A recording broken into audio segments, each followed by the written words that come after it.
Ever feel like there's just so much information out there about manifestation, but you just want the good stuff? Like you don't have time to wade through all the fluff. Yeah, exactly. Well, we get that, and we're here to help. Consider this your express lane to understanding manifestation.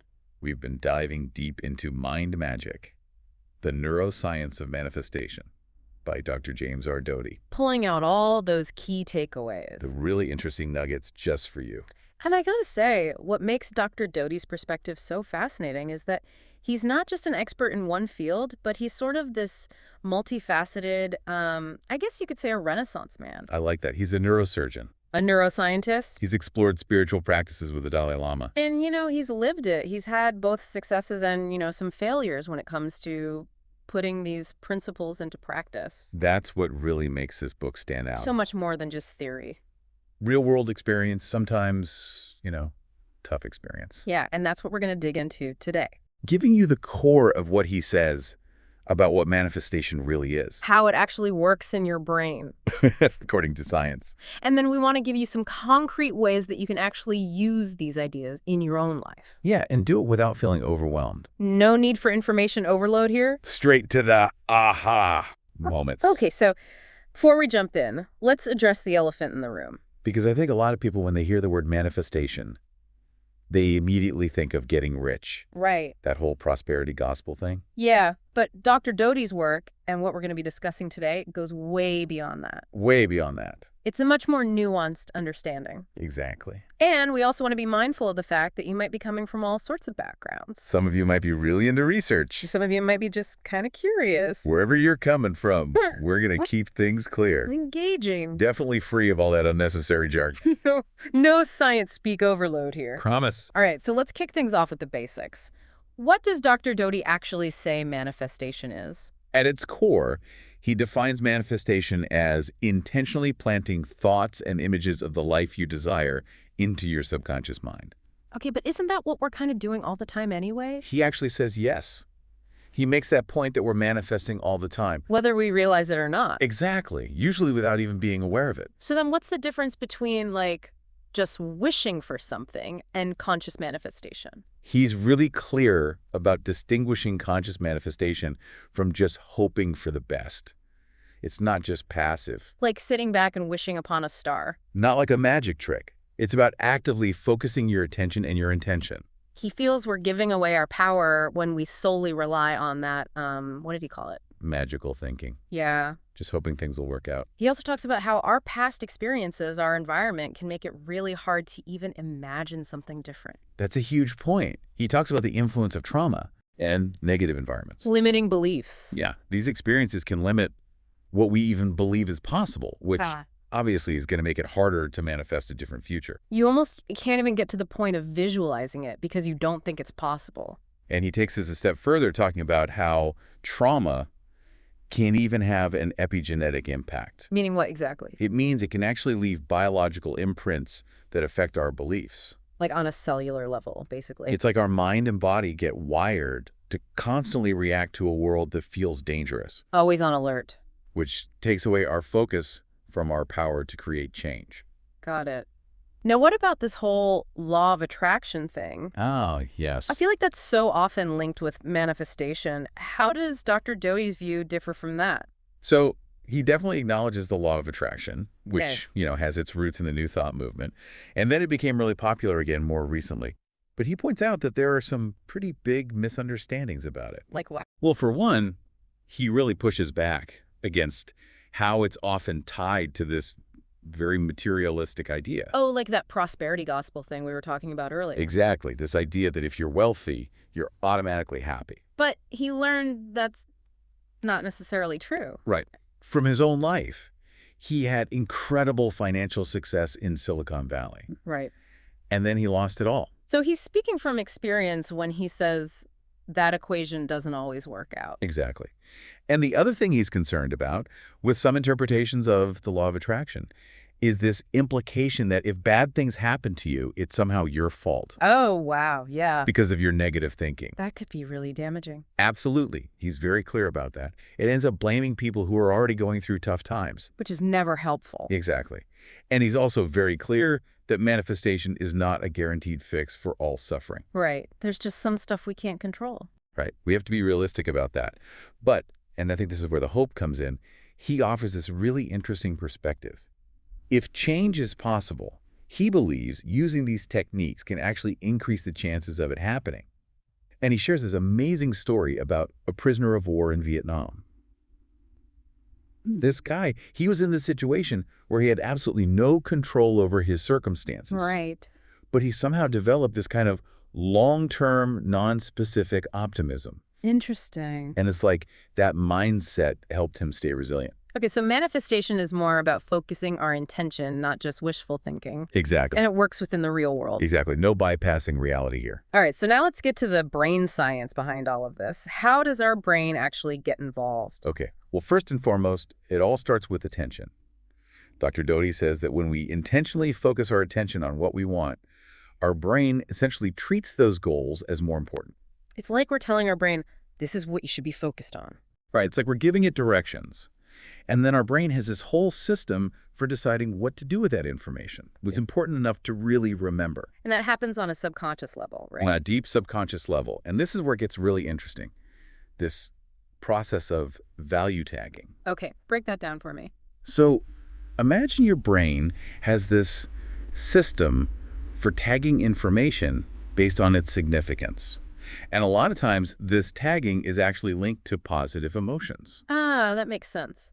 If something makes us feel good, our brain is more likely to say, hey, pay attention to this. Exactly. And this is where visualization comes in. Right, because when we're visualizing and really vividly imagining the outcome we want, we're creating those positive emotions. Exactly. Those emotions then signal our brain's attention system.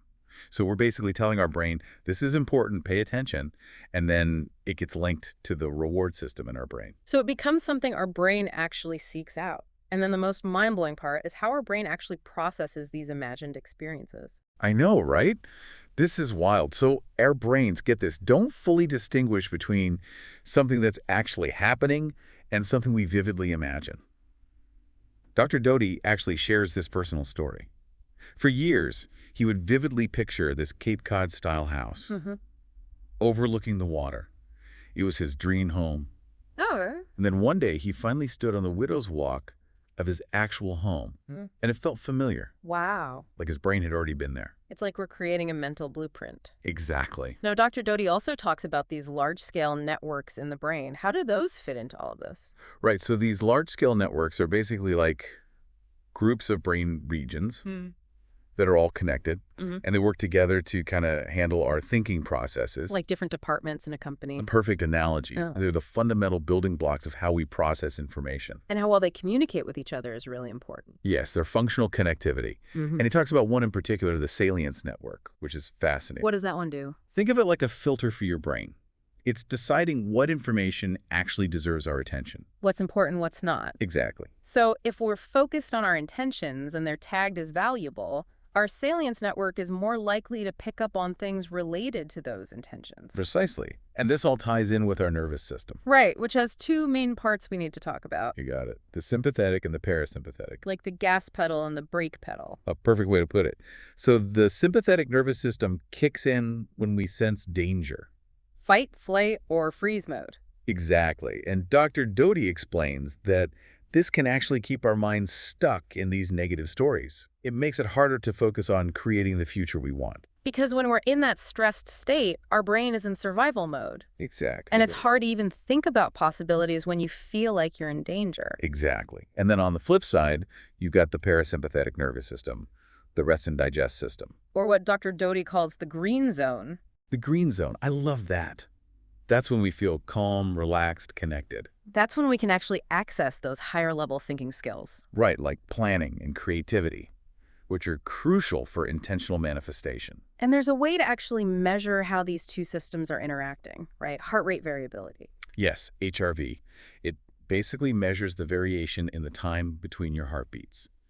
And the interesting thing is that a higher HRV generally indicates a more balanced and resilient nervous system.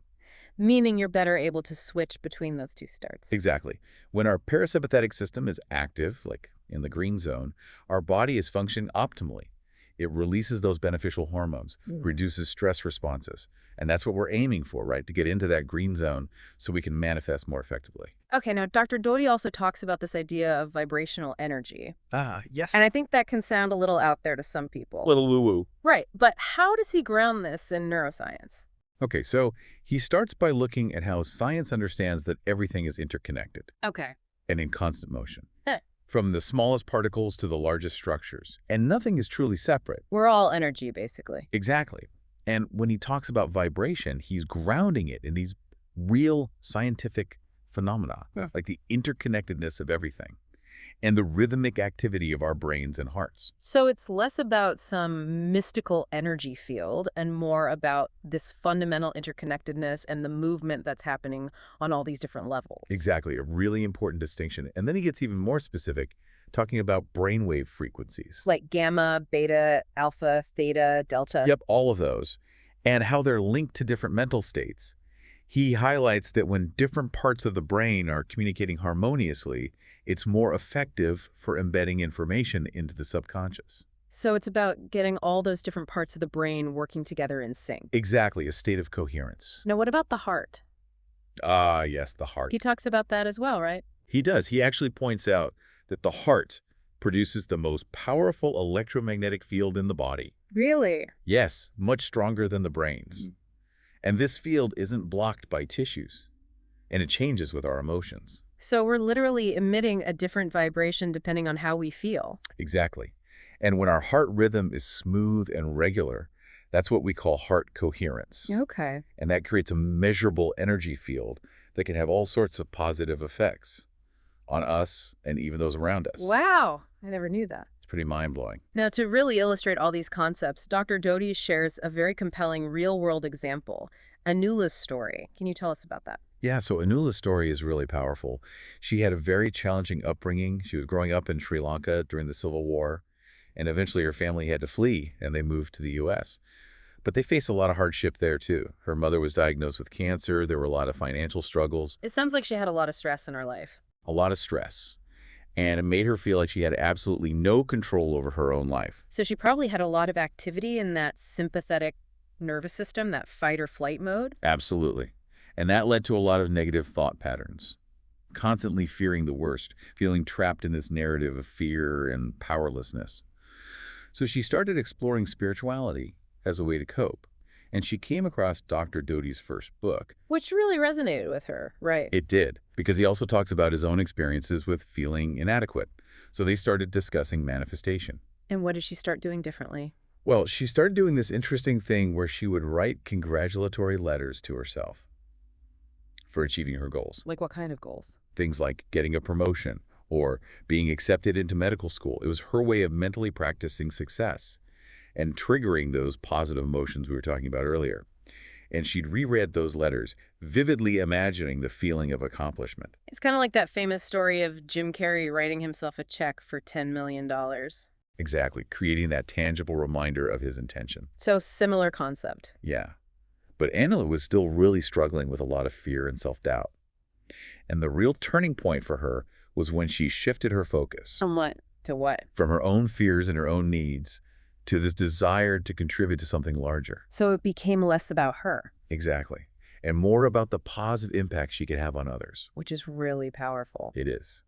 She realized her ambition to go to medical school wasn't just about her own success, but it was about helping her future patients.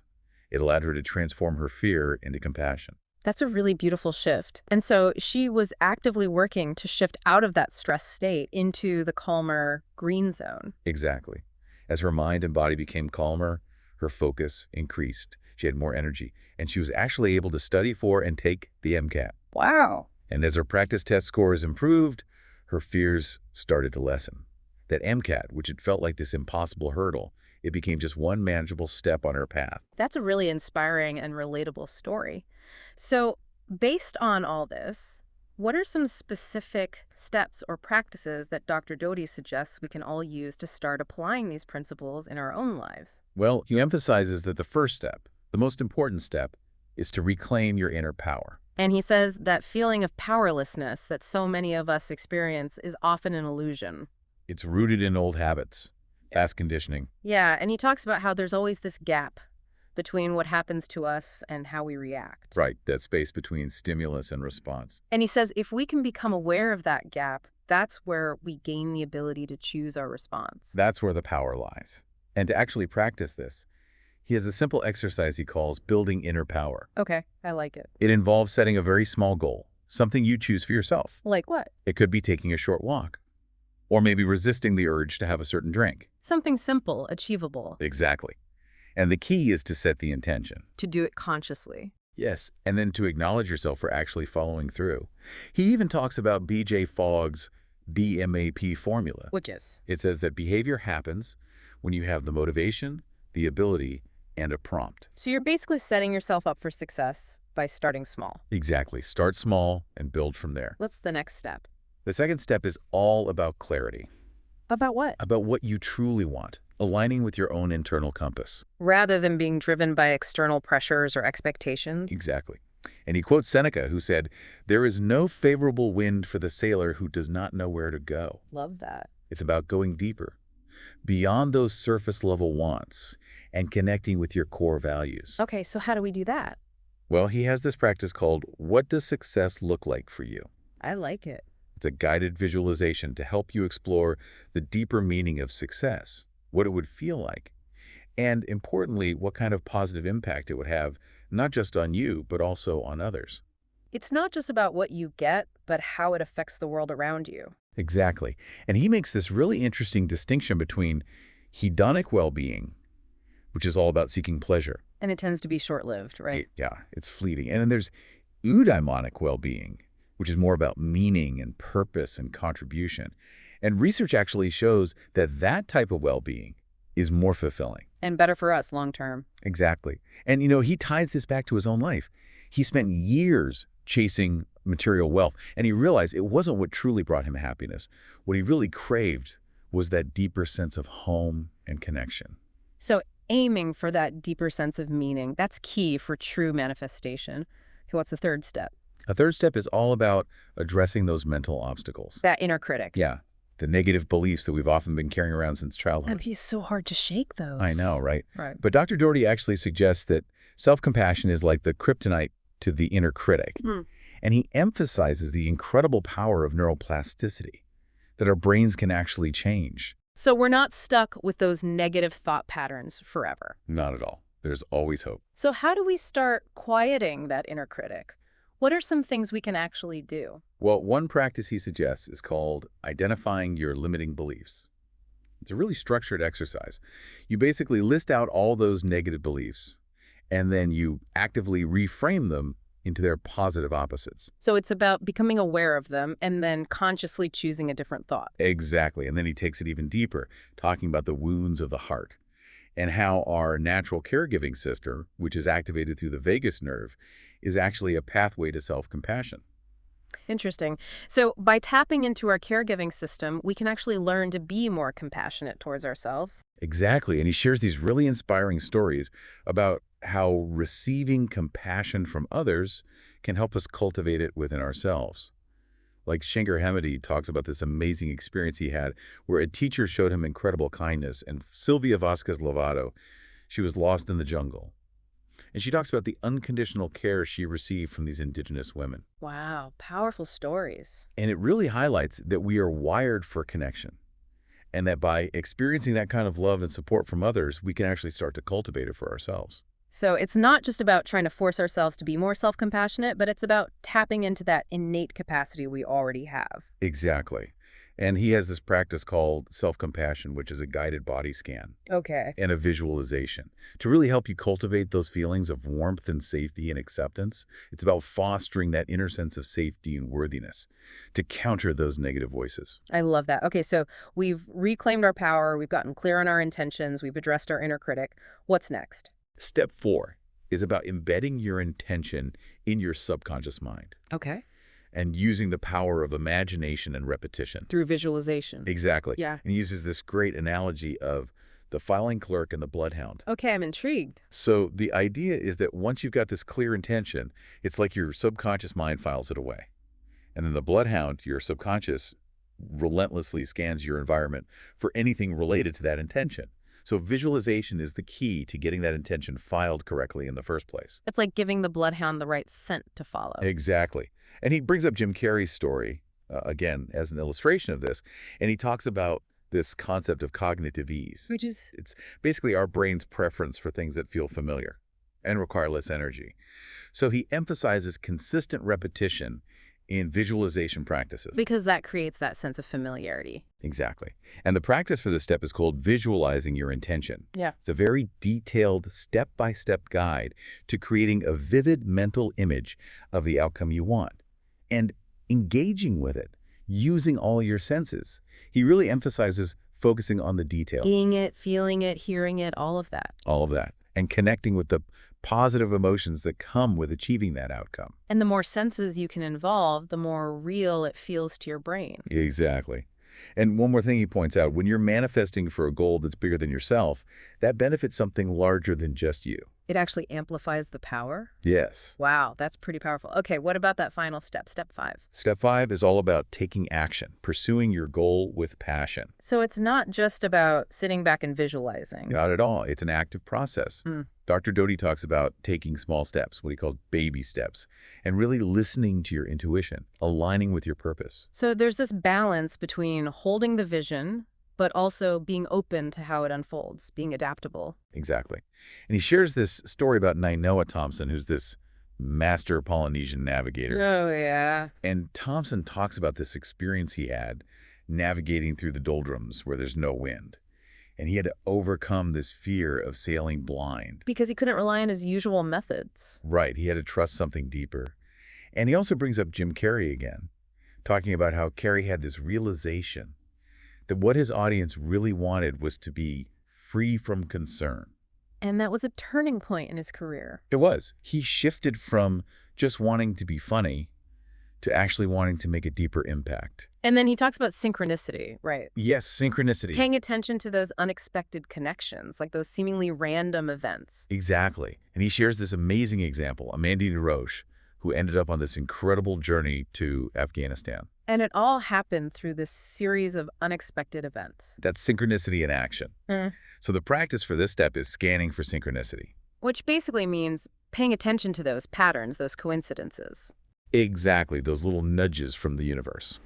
Now, he also emphasizes that it's really important to push past any discomfort or resistance we might feel. Yeah, get out of your comfort zone. He actually uses the example of his own morning walks. Even when he doesn't feel like it, he knows it's good for him, so he does it anyway. That's discipline. It is. And perhaps most importantly, he talks about the importance of letting go of attachment. To a specific outcome. Right, but while still maintaining a clear intention. So it's like holding the vision lightly. Exactly. And he uses this beautiful metaphor, kintsugi, which is this Japanese art of repairing broken pottery with gold. So you're not trying to hide the cracks. You're actually highlighting them, making them beautiful. Exactly. It's about embracing those imperfections. And the practice for this step is letting go of attachment, a guided reflection on surrendering to care, detaching from rigid expectations. It's a delicate balance, isn't it? Holding the vision, but being open to how it might unfold. It really is. Yeah. And trusting the process, taking those inspired actions, even when they feel a little uncomfortable. So to bring this all together, what's the core message you want our listeners to take away from Dr. Doty's work? What's the key takeaway? I think the most important thing to remember is that manifestation isn't about some external magic. It's about understanding and intentionally directing your own inner power. Through focused attention, clear intention, and a deep sense of self-awareness. And start by experimenting with those small, consistent practices that Dr. Doty outlines, those baby steps. Exactly, baby steps. And remember to align those desires with a sense of meaning and connection to something larger than yourself. That's what leads to true and lasting fulfillment. So as a final thought to ponder, we want to leave you with this. Think about the golden cracks in your own life. Those imperfections, those past experiences, that might actually hold hidden wisdom and potential. Consider how shifting your internal world, your thoughts, your focus, your relationship with yourself, how that can ultimately reshape your external reality. And if you're eager to explore these ideas further, we highly recommend checking out Dr. Doty's book, Mind Magic. It's a great resource. He offers a really comprehensive 6-week program that expands on all these principles. Thanks for joining us on this deep dive. Until next time, keep learning. Can keep manifesting.